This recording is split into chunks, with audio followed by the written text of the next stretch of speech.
ಇವತ್ತಿನ ಈ ವಿಡಿಯೋದಲ್ಲಿ ನಾನು ಮಾತಾಡ್ತಿರೋದು ತಾಯಿ ಹಾಲಿನ ಬಗ್ಗೆ ತಪ್ಪು ಕಲ್ಪನೆಗಳು, ಮಿತ್ಸ್ ಆ್ಯಂಡ್ ಫ್ಯಾಕ್ಟ್ಸ್, ಯಾವುದು ಸರಿ ಯಾವುದು ತಪ್ಪು ಮಾತಾಡೋಣ. ನಮಸ್ಕಾರ, ನಾನು ಡಾಕ್ಟರ್ ಚಂದ್ರ, ಮಕ್ಕಳ ತಜ್ಞ. ಇಂದಿನ ಕಾಲದಲ್ಲೂ ಕೂಡ ಹಳೆಯ ಒಂದು ಮೂಢನಂಬಿಕೆಯನ್ನು ನಂಬಿ ಬದುಕ್ತಾ ಇದ್ದಾರೆ. ಅದು ಬ್ರೆಸ್ಟ್ ಫೀಡಿಂಗ್ಲಿ ಎಷ್ಟು ಇಂಪ್ಯಾಕ್ಟ್ ಆಗುತ್ತೆ, ಎಷ್ಟು ಅಫೆಕ್ಟ್ ಆಗುತ್ತೆ, ಸೊ ಸರಿಯಾದ ಮಾರ್ಗ ಯಾವುದು, ಇವೆಲ್ಲದರ ಬಗ್ಗೆ ಈ ವಿಡಿಯೋದಲ್ಲಿ ತಿಳ್ಕೊಳ್ಳೋಣ. ವಿಡಿಯೋ ಕಂಪ್ಲೀಟ್ ಆಗಿ, ಸೊ ಎಷ್ಟೋ ನಿಮ್ಮ ಗೊತ್ತಿಲ್ಲಾರ್ದಂತೆ ನೀವು ಕೂಡ ಈ ಒಂದು ತಪ್ಪು ಕಲ್ಪನೆಯಲ್ಲಿ ಇದ್ದೀರಾ. ಸೊ ಎಲ್ಲದರ ಬಗ್ಗೆ ಒಂದು ಉತ್ತರ ಈ ವಿಡಿಯೋದಲ್ಲಿ ಸಿಗುತ್ತೆ. ಮೊದಲನೇ ತಪ್ಪು, ತಾಯಿಯಲ್ಲಿ ಬರುವಂಥ ಮೊದಲನೇ ಹಾಲು ಕೊಲೆಸ್ಟ್ರಾಲ್. ಇದನ್ನು ಕೆಲವೊಂದಿಷ್ಟು ಜನ ತೆಗಿಬೇಕು. ಇದನ್ನು ಹಾಲು ಮಗು ಕುಡಿಸೋದ್ರಿಂದ ಡೇಂಜರ್, ಹಾನಿಕಾರಕ ಅಂತೇಳಿ. ಇದು ಮೊದಲನೇ ತಪ್ಪು. Cholesterol is a first vaccine to your baby. Delivery ಆದ ತಕ್ಷಣ ಮೊದಲನೇ 2 ರಿಂದ 3 ದಿನ ತಾಯಿಯ ಹಾಲಲ್ಲಿ ಬರುವಂಥ ಒಂದು ಅದ್ಭುತ ಅಮೃತ. ಇದು ತಿಕ್ಕಾಗಿರ್ತೈತಿ, ಯೆಲ್ಲೋ ಕಲರ್ ಇರ್ತೈತಿ.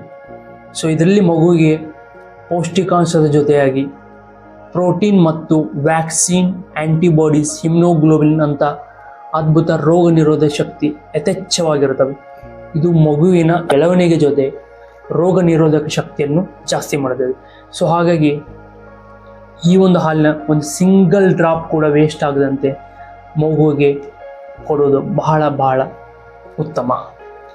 ಎರಡನೇ ಮಿತ್, ಸರ್ವೇ ಸಾಮಾನ್ಯವಾಗಿ ಎಲ್ಲ ತಾಯಂದಿರಲ್ಲೂ ಕೂಡ ಕಾಣುವ ಒಂದು ಸಾಮಾನ್ಯ, ನನ್ನ ಹಾಲು ತೆಳುವಾಗಿದೆ, ಇದು ಮಗುವಿಗೆ ಸಾಕಾಗದು. ಇದು ತಪ್ಪು.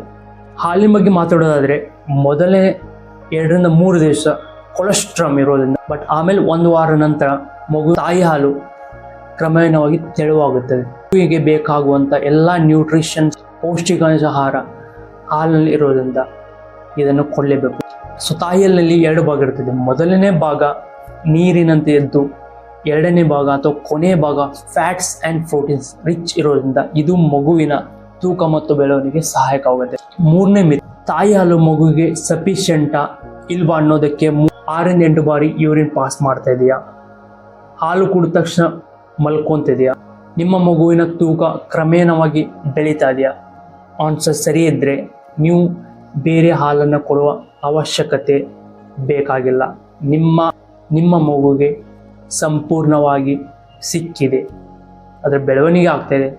ಸೊ ಬೇರೆ ಕೊಡುವ ಅವಶ್ಯಕತೆ ಇಲ್ಲ. ಇನ್ನೂ ಏನಾದರೂ ಸಮಸ್ಯೆ ಇದ್ದಲ್ಲಿ, ಹಾಲು ನಿಜವಾಗ್ಲೂ ಕಡಿಮೆ ಇದ್ದಲ್ಲಿ, ಹಾಲು ಯಾಕೆ ಕಡಿಮೆ ಆಗ್ತಾಯಿದೆ, ಹಾಲನ್ನು ಹೆಚ್ಚಿಸಲು ಯಾವ ಮಾರ್ಗಗಳನ್ನು ಅನುಸರಿಸಬೇಕು ಅನ್ನೋದಕ್ಕೆ ವಿಡಿಯೋ ಆಲ್ರೆಡಿ ಮಾಡಿದ್ದೀನಿ. ಈ ವಿಡಿಯೋನು ಕೂಡ ನೀವು ವೀಕ್ಷಿಸಬಹುದು. 4ನೇ ಮಿತ್, ಮಗು ಅಳ್ತಾ ಇದೆ ಅಂದರೆ ಅದಕ್ಕೆ ಕಾರಣ ಹಾಲು ಕಡಿಮೆ ಆಗಿದೆ ಅಂತ ಅರ್ಥ ಅಲ್ಲ. ಮಗು ಅಳೋದಕ್ಕೆ ಹಲವಾರು ಕಾರಣಗಳು. ಮೊದಲು ತಿಳ್ಕೊಳ್ಳಿ, ವೈದ್ಯರನ್ನು ಸಂಪರ್ಕಿಸಿ, ಅಳೋದಕ್ಕೆ ಕಾರಣವನ್ನು ಹುಡ್ಕೊಳ್ಳಿ. ಮಿತ್ 5, ಅನೇಕ ತಾಯಂದಿರಲ್ಲೂ ಅಥವಾ ಕುಟುಂಬದಲ್ಲಿ ಕಾಣುವ ಸರ್ವೇ ಸಾಮಾನ್ಯ ಒಂದು ಮಿತ್ ಏನಪ್ಪ ಅಂದರೆ, ಸಮರ್ ಸೀಸನ್ನಲ್ಲಿ 6 ತಿಂಗಳ ಒಳಗಿನ ಮಗುಗೆ ನೀರು ಕೊಡಬೇಕಾ. ತಾಯಿ ಹಾಲಿನಲ್ಲಿ 6 ತಿಂಗಳ ಒಳಗಡೆ ಮಗುವಿಗೆ ಬೇಕಾಗಿರುವಂಥ ಎಲ್ಲ ನ್ಯೂಟ್ರಿಷನ್ಸ್ ಕೂಡ ತಾಯಿ ಹಾಲಿನಲ್ಲೇ ಇರುವುದರಿಂದ ನೀವು ಹೆಚ್ಚಿಗೆ ನೀರು ಕೊಡುವುದು ಬೇಕಾಗಿಲ್ಲ. ಮೊದಲನೇ ಭಾಗದಲ್ಲಿ ನೀರು ಮತ್ತು ಲ್ಯಾಕ್ಟೋಸ್ ಅಂಶ ಜಾಸ್ತಿ ಇರುತ್ತದೆ. ಇದು ಮಗುವಿನ ಬಾಯಾರಿಕೆಯನ್ನು ಹಿಂಗಿರಿಸುತ್ತೆ. ಕೊನೆಯ ಭಾಗದಲ್ಲಿ ಫ್ಯಾಟ್ಸ್, ಪ್ರೋಟೀನ್ಸ್, ಇದು ಮಗುವಿನ ತೂಕ ಮತ್ತು ಹೊಟ್ಟೆಯನ್ನು ತುಂಬಿಸುತ್ತದೆ. ಹಾಗಾಗಿ ಹೊರಗಿನ ನೀರು ಕೊಡೋದಾಗಲಿ, ಹೊರಗಿನ ಫುಡ್ಸ್ ತಿನ್ನಿಸೋದಾಗಲಿ, ಇನ್ನೇನೋ ಫಾರ್ಮುಲಾ ವೀಡಿಯೋ ಕೊಡೋದಾಗಲಿ ಬೇಡ. ಮಿತ್ 6, ಹಾಲು ಕೊಡಿಸುವಂಥ ತಾಯಿಯಲ್ಲಿ ಜ್ವರ, ಶೀತ, ನೆಗಡಿ ಬಂದಾಗ ಬ್ರೆಸ್ಟ್ ಫೀಡಿಂಗ್ ಸ್ಟಾಪ್ ಮಾಡಬೇಕು. ಜ್ವರ, ನೆಗಡಿ, ಶೀತ ಇವು ಬ್ರೆಸ್ಟ್ ಮಿಲ್ಕಿಂದ ಟ್ರಾನ್ಸ್ಫರ್ ಆಗೋದಿಲ್ಲ. ತಾಯಿಯಾದವಳು ಈ ಸಂದರ್ಭದಲ್ಲಿ hand washing, frequent hand wash ಮಾಡಬೇಕು. ಮಾಸ್ಕನ್ನು ಬಳಸಿ ಬ್ರೆಸ್ಟ್ ಫೀಡಿಂಗ್ನ ಕಂಟಿನ್ಯೂ ಮಾಡಿ. ಯಾವುದೇ ಭಯ, ಇನ್ಫೆಕ್ಷನ್ ಆದಾಗ ತಾಯಿಯಲ್ಲಿ ಆ್ಯಂಟಿಬಾಡೀಸ್ ಕೂಡ ಬೆಳವಣಿಗೆ ಆಗುತ್ತೆ. ಈ ಆ್ಯಂಟಿಬಾಡೀಸ್ ಬ್ರೆಸ್ಟ್ ಮಿಲ್ಕಿಂದ ಮಗುವಿನಲ್ಲಿ ಸೇರೋದ್ರಿಂದ ಪ್ರೊಟೆಕ್ಷನ್ ಇನ್ನೂ ಜಾಸ್ತಿ ಆಗುತ್ತೆ ಹೊರತು ಹಾನಿ ಆಗುವುದಿಲ್ಲ. ಮಿತ್ ನಂಬರ್ 7, ಬ್ರೆಸ್ಟ್ ಫೀಡಿಂಗ್ ಮದರ್ ಒಂದೇ ಆಹಾರ ತಿನ್ನಬೇಕು, ಈ ಆಹಾರ ತಿನ್ನಲೇಬಾರ್ದು, ಬರೀ ಸ್ಪೈಸ್ ಫುಡ್ ತಿನ್ನಬೇಕು ಅನ್ನೋ ಒಂದು ತಪ್ಪು ವಿಚಾರಗಳಿದ್ದಾವೆ.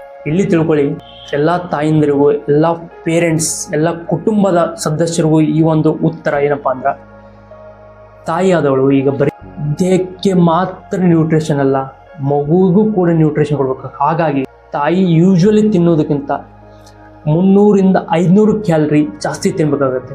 ಎಲ್ಲ ಪೌಷ್ಟಿಕ ಅಂಶದಲ್ಲಿ ಹೊಂದಿರುವಂಥ ಎಲ್ಲ ಆಹಾರಗಳು, ಪ್ರೋಟೀನ್ ಅಂಶ ಇರುವಂಥ ಫುಡ್ಸನ್ನು ಯಥೇಚ್ಛವಾಗಿ ಸೇವಿಸಬೇಕು. ಅದರ ಜೊತೆಯಾಗಿ ಪಾನೀಯ, ನಾ ಹೇಳಿರುವಂತೆ 3-3.5 ಲೀಟರ್ ಪಾನೀಯ ಕೂಡ ಸೇವಿಸಬೇಕು. ಮಗು ಸಂಪೂರ್ಣವಾಗಿ ತಾಯಿಯ ಹಾಲಿನ ಮೇಲೆ ಡಿಪೆಂಡ್ ಆಗಿರೋದ್ರಿಂದ ಸಫಿಷಿಯೆಂಟ್ ಆಗಿ ಮಿಲ್ಕ್ ಪ್ರೊಡಕ್ಷನ್ ಬೇಕಾಗುತ್ತೆ. Balance diet, fruits, vegetable important. ಹೊರಗಿನ ಪದಾರ್ಥ, ಎಣ್ಣೆಯ ಪದಾರ್ಥ, ಜಂಕ್ ಫುಡ್ಸ್ ಆದಷ್ಟು ಅವಾಯ್ಡ್ ಮಾಡಿ. ಮಿತ್ ನಂಬರ್ 8, ಹಾಲುಣಿಸುವಾಗ ಸಮಯ ಮಿತಿ ಇದೆಯಾ? ಕೆಲವೊಂದಿಷ್ಟು ಮದರ್ಸ್ ಇದ್ದಾರೆ ಕಂಟಿನ್ಯೂ ಬ್ರೆಸ್ಟ್, ಇನ್ನೂ ಕೆಲವೊಂದಿಷ್ಟು mother they feeding their baby only 5 minutes. So feeding ಬಗ್ಗೆನ ಹೆಚ್ಚಿನ ಮಾಹಿತಿಯನ್ನು ಆಲ್ರೆಡಿ ಬ್ರೆಸ್ಟ್ ಫೀಡಿಂಗ್ ವಿಡಿಯೋದಲ್ಲಿ ಕೊಟ್ಟಿದ್ದೀನಿ. ಮಕ್ಕಳಲ್ಲಿ 2-3 ಗಂಟೆ ಅಂತರದಲ್ಲಿ ಫೀಡಿಂಗ್ ಮಾಡ್ತಿರ್ಬೇಕು. ಈ ಫೀಡಿಂಗ್ ಮಾಡೋದ್ರಿಂದ ನಿಮ್ಮ ಮಿಲ್ಕ್ ಫ್ಲೋ ಚೆನ್ನಾಗಿರುತ್ತೆ. ಮಿನಿಮಮ್ 10-20 ನಿಮಿಷ. ಕೆಲವೊಂದಿಷ್ಟು ಮಕ್ಕಳು 30 ನಿಮಿಷವರೆಗೂ ಕುಡಿಯುತ್ತವೆ. That's depends on their baby. But minimum 15-20 ನಿಮಿಷ. ಮೂರನೇದು, ಫಸ್ಟ್ ಒಂದು ಸ್ತನದಲ್ಲಿ ಹಾಲು ಕೊಟ್ಟು ಅದು ಕಂಪ್ಲೀಟಾಗಿ ಎಂಟಿ ಆಗಿದೆ ಎಂದು ಖಚಿತಪಡಿಸಿಕೊಂಡಾಗ ಮಾತ್ರ ಇನ್ನೊಂದು ಸ್ತನಕ್ಕೆ ಶಿಫ್ಟ್ ಆಗಿ. ಪದೇ ಶಿಫ್ಟ್ ಆಗೋದ್ರಿಂದ ಏನೇನು ಅನಾನುಕೂಲಗಳು ಆಗ್ತಾವೆ ಅನ್ನೋದನ್ನು ಕೂಡ ಎಕ್ಸ್ಪ್ಲೇನ್ ಮಾಡಿದ್ದೀನಿ. You can please go and see that it. Myth number 9, ಕೆಲಸ ಮಾಡುವ ತಾಯಂದಿರು ಹಾಲು ಕೊಡಲು ಸಾಧ್ಯವಿಲ್ಲ. ಕೆಲಸಕ್ಕೆ ಹೋಗುವ ತಾಯಂದಿರು ಅಥವಾ ಎಮರ್ಜೆನ್ಸಿಯಲ್ಲಿ ಏನಾದರೂ ಮಗುವನ್ನು ಬಿಟ್ಟು ಹೋಗುವ ಸಂದರ್ಭದಲ್ಲಿ ಕೂಡ ತಾಯಿ ತನ್ನ ಹಾಲನ್ನು ಕೊಡಬಹುದು. ಹೇಗೆ? ಮೊದಲು ತಾಯಿ ತನ್ನ ಹಾಲನ್ನು ಎಕ್ಸ್ಪ್ರೆಸ್ ಮಾಡಿ ಕಂಟೈನಲ್ಲಿ ಇಡಬೇಕು. ಇದು ಮ್ಯಾನ್ಯುವಲ್ ಇರ್ಬೋದು ಅಥವಾ ಬ್ರೆಸ್ಟ್ ಪಂಪಿಂದ ಸಂಗ್ರಹಿಸಿರುವಂಥ ಹಾಲು ರೂಮ್ ಟೆಂಪ್ರೇಚರಲ್ಲಿ 4-6 ಗಂಟೆವರೆಗೂ ರೆಫ್ರಿಜರೇಟರಲ್ಲಿದ್ದಾಗ 24 ಅವರ್ ಕೂಡ ಯೂಸ್ ಮಾಡ್ಬೋದು.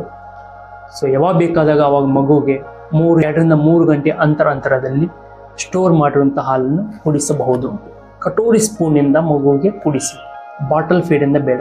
ಸೊ ಮಿತ್ ನಂಬರ್ 10, ಸರ್ವೇ ಸಾಮಾನ್ಯವಾಗಿ ಎಲ್ಲ ತಾಯಂದಿರಲ್ಲಿ ಕಾಡುವ ಪ್ರಶ್ನೆ, ಹಾಲು ಕೂಡಿಸುವುದರಿಂದ ನನ್ನ ದೇಹ ಬದಲಿಸುತ್ತದೆ, ಸೌಂದರ್ಯ ಕಡಿಮೆ ಆಗುತ್ತದೆ.